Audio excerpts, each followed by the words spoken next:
xool leen fi ñu dóor bal bi ndax policier biy dóor day visé tak sëgg def nii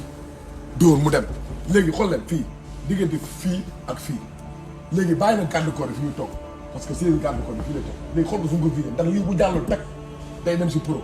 léegi président si ginnaaw lay toog léegi comment le gendarme là ah wala les gendarmes là peuvent faire ça di viser ay nit di viser oto yow viser ñoom ñaar mooy seen objectif nit ak oto doomu aadama loo ko mënee viser ci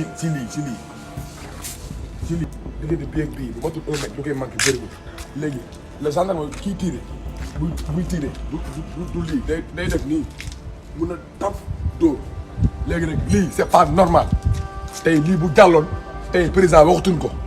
léegi je prends témoin opinion internationale que les gendarmes ñoo def lii ñoom ñoo tiré si kaw oto bi tey bu nekkoon pare-brise balende la tey ji mara détail waxtuñ ko liñ bëgg nag mooy rey président liñ bëgg mooy rey Sonko